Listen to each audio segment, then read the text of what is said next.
बाप, बेटा और रूहुल कुदस के नाम में आमीन। मसीह खुदावंद में आप सबकी सलामती हो।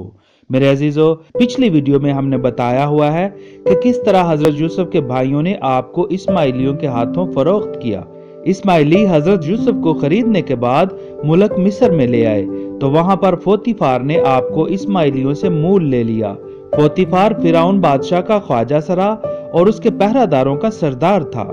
खुदा ताला का फजल हजरत यूसुफ के साथ था। खुदा ताला ने आपको आपके सब कामों में कामयाब किया।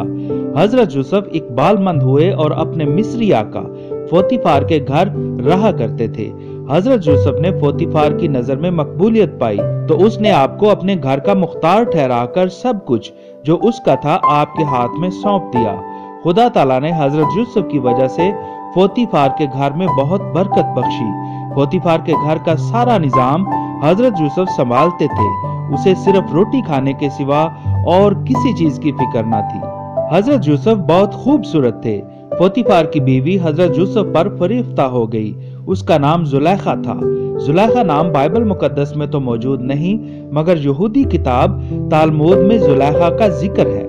जब पोतीफार की बीवी जुलेखा की आंख हजरत यूसुफ पर लगी, तो वो बोली कि मेरे साथ बदी कर, लेकिन आप मर्दे खुदा थे। आपने इनकार किया और जुलेखा से कहा कि देख, मेरा आका यानी तेरा शोहर मुझ पर बेहद एतमाद करता है। उसने अपना सब कुछ मुझे सौंप रखा है सिवा तेरे। तो फिर ऐसी बड़ी बदी और खुदा का गुनाह मैं क्यों करूं? अपने आका के एतमाद को ठेस क्यों पहुंचाऊं? जुलेखा आपको रोज तंग करती थी, मगर आपने उसकी बात ना मानी। इत्तफाक से एक दिन आप काम से घर आए, तो घर के लोगों में से वहां कोई ना था। तब जुलेखा ने आपका दामन पकड़कर कहा कि मेरे साथ बदी कर, मगर हजरत यूसुफ अपना जुबा उसके हाथ में छोड़कर बाहर भाग गए। जुलेखा ने अपने आप में बड़ी बेइज्जती महसूस की और अपने घर के लोगों को चिल्लाकर बुलाया और हजरत यूसुफ पर इल्जाम लगा दिया कि ये मुझसे बदी करना चाहता था, मगर जब मैं चिल्लाई तो अपना जुब्बा मेरे हाथ में छोड़कर भाग गया। जुलेखा ने आपका जुब्बा अपने हाथ में रखा जब तक कि उसका शोहर पोतीफार घर न आया। तब उसने वही बातें पोतीफार को बताई। पोतीफार गुस्से में आया कि मैंने इस गुलाम पर इतना एतमाद किया और इसने मेरे घर में ये बुराई की।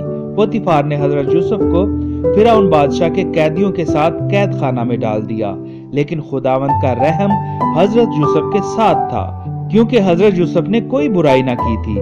आप जान लें कि बदी का मौका होते हुए बदी ना करना बहुत बड़ी नेकी है, और ये काम सिर्फ खुदा के लोगों ही से मुमकिन है।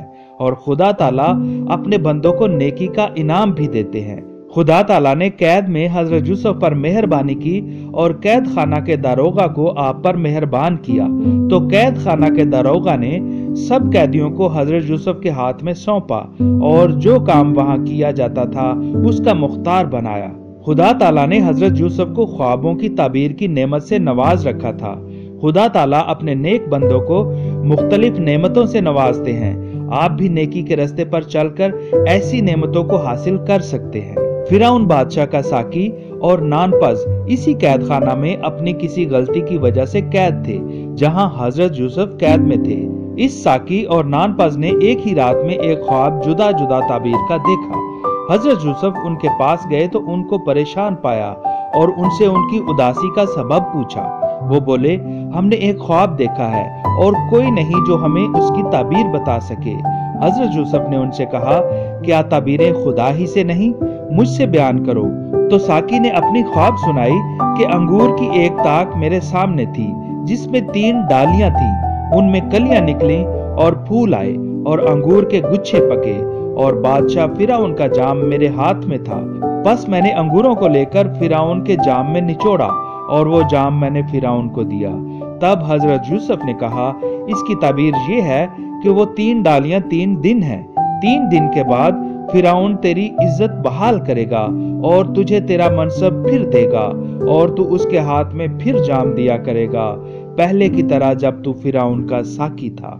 लेकिन जब तू खुशहाल हो तो मुझे याद करना और बादशाह से मेरा जिक्र करना कि मैं बेगुनाह होते हुए भी कैद में हूँ और मुझे रिहाई दिलवाना। जब दूसरे नानपाज ने देखा कि हजरत यूसुफ ने अच्छी ताबीर बयान की, तो उसने अपना ख्वाब सुनाया कि मेरे सर पर सफेद रोटी की 3 टोकरियां हैं और ऊपर की टोकरी में फिरौन के लिए सब किस्म का खाना है और परिंदे मेरे सर पर की टोकरी में से खाते हैं। हजरत यूसुफ ने उसको ताबीर बयान की, 3 दिन के बाद फिरौन तेरा सर तन से जुदा कर देगा और दरख्त पर तुझे लटकाएगा और परिंदे तेरा गोश्त खाएंगे। और यूं ही हुआ। तीसरे दिन फिरौन बादशाह की सालगिरह का दिन था। उसने सब दरबारियों की ज़ियाफत की और कैद खाना में से सरदार साकी और सरदार नानपस को भी याद किया। फिरौन ने सरदार साकी को उसके ओहदा पर बहाल किया और उसने फिरौन के हाथ में जाम दिया, मगर नानपस को फांसी दी, जैसा कि हजरत यूसुफ ने उनकी ताबीरें की थी। इसी तरह हजरत यूसुफ ख्वाबों की ताबीर की नेमत के सबब फिरौन बादशाह के ख्वाब की ताबीर करने को बुलाए गए और खूब ताबीर करने पर मुल्क मिस्र के मुख्तार बने। खुदा ताला अपने बंदों को बड़ी बड़ी मुश्किलों से निकाल लेता है, बस ईमान, भरोसा और तवक्कुल मजबूत होना चाहिए। खुदा के घर में देर है, अंधेर नहीं। खुदा अपने बंदों की दुआ को सुनता है। हमें दुआ मांगकर पुरुमीद रहना चाहिए, इंतजार करना चाहिए खुदा ताला के जवाब का, रहमत का, रहनुमाई का और मदद का। मगर हम इंसान बेसब्रे हैं, जल्द ही इनकारी हो जाते हैं।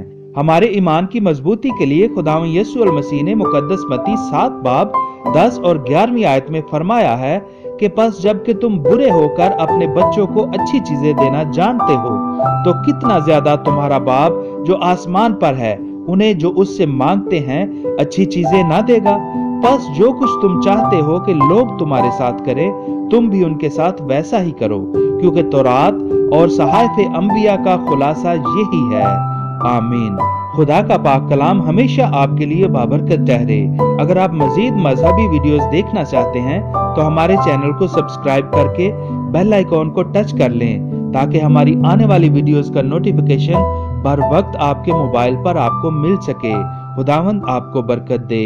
आमीन।